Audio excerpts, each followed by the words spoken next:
जय Shri Krishna, Radhe Radhe. I hope आप सब लोग बहुत अच्छे होंगे। चलिए इस अध्याय 14 को आगे बढ़ाएंगे कि श्री कृष्ण क्या कहते हैं इस अध्याय में। तो यहाँ पर श्री कृष्ण जो प्रकृति के 3 गुण हैं, सतोगुण, रजोगुण और तमोगुण, तो यहाँ पर श्री कृष्ण बता रहे हैं कि जो भी व्यक्ति इन तीनों गुणों को पार कर लेता है या फिर भगवान की प्राप्ति कर लेता है, तो फिर वो कहते हैं कि किस तरीके का उसका आचरण होता है। क्योंकि अर्जुन ने यहाँ पर पूछा है कि आखिर किसको माना जाए, वाकई में जो सच्चा संत है, जो सच्चा भक्त है, वो किसे माना जाए। तो यहाँ पर भगवान बता रहे हैं विस्तार से कि आखिर किसको मानना चाहिए, सच्चा भक्त और सच्चा संत। क्योंकि आप और हम जानते हैं कि भगवान भी यहाँ पर कहते हैं कि जो संत हैं वही कल्याण आप और हमारा कर सकते हैं। उनकी सामर्थ्य से ही आप और हम भगवान की प्राप्ति कर सकते हैं, उनकी कृपा से ही हम प्राप्ति कर सकते हैं। और दो की कृपा यहाँ पर भगवान कहते हैं, या तो भक्त की कृपा हो जाए या फिर संत की कृपा हो जाए। पर यहाँ पर भगवान ने स्पष्ट रूप से बताया भी है।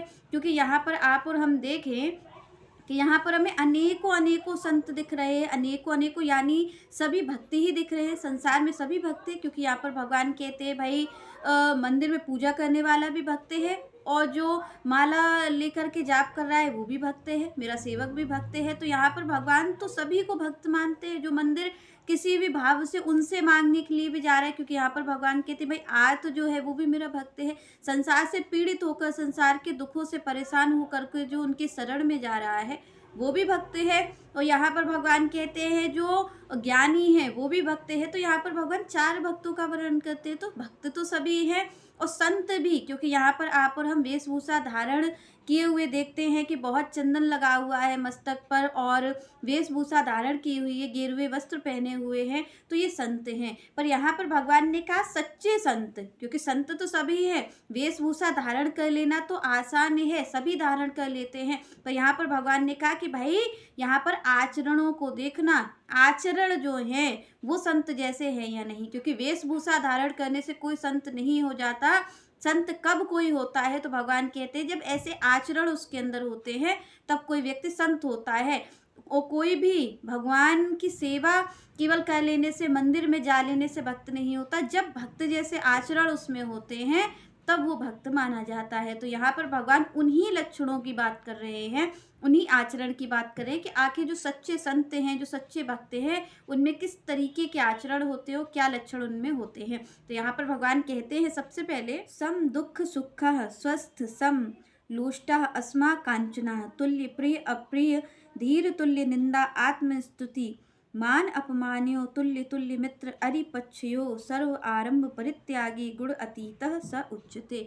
यहाँ पर भगवान ने कहा कि भाई जो सबसे पहले यहाँ पर भगवान कहते हैं कि सुख और दुख दोनों को समान समझे, जो सुख में भी फूले नहीं और दुख में भूले नहीं। तो यहाँ पर जो सुख है, क्योंकि आप और हम देखिए कि हमारी जो स्थिति है आपकी और हमारी, और जो हर कोई जो माया से, जिसको माया व्याप्त है, जिसको सभी लोग माया से है, कोई भी माया से परे नहीं है। तो यहाँ पर भगवान ने कहा जो माया में है उसकी स्थिति कैसी है कि वो सुख में भी भगवान को भूल जाता है और दुख में भी उसको भगवान की सुध नहीं रहती। क्योंकि वो दुख की वजह से भी आप और हम भगवान को ही कोसते रहते हैं कि भाई ये भगवान के कारण हो गया, और सुख में तो हम भगवान की सुध करते ही नहीं हैं। तो यहाँ पर आप और हम देखिए कि भगवान का जो धन्यवाद है वो तो कभी किसी के मुख से निकलता ही नहीं। अगर सुख हुआ तो सुख में तो हम उस सुख में ही लिप्त हो जाते हैं कि हम भगवान का धन्यवाद नहीं कर पाते, और दुख हुआ तो दुख में तो हम भगवान को ही दोष देते हैं। तो भगवान का धन्यवाद तो कभी आप और हम करते ही नहीं हैं।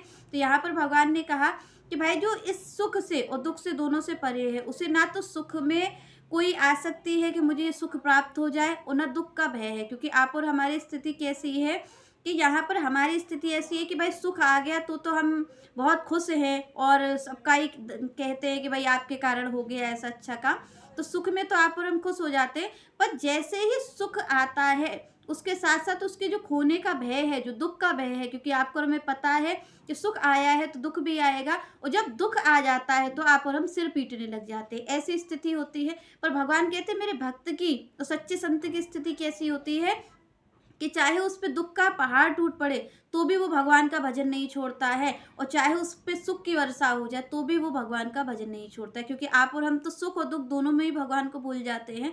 सुख बहुत ज़्यादा आ जाता है तो भी भगवान की जो आप और हम नित्य की पूजा जो करते होते हैं, वो भी आप और हम देखेंगे कि जब बहुत सुख आ जाता है तो वो भी हमसे छूट जाती है, और जब बहुत दुख आ जाता है तो भी जो नित्य की भी सेवा है भगवान की, वो भी हमसे छूट जाती है। तो यहाँ पर भगवान ने कहा कि जो मेरा भक्त है, जो सच्चा संत है, वो सुख और दुख में समान रहता है। मतलब उसकी कोई भी क्रिया में अंतर नहीं होता है, चाहे उसे सुख आ जाए तो भी उसका मन वैसा ही है, और दुख आ जाए तब भी वैसा ही है, वो विचलित नहीं होता है। यहाँ पर दूसरी बात भगवान कहते हैं कि वो धीर होता है।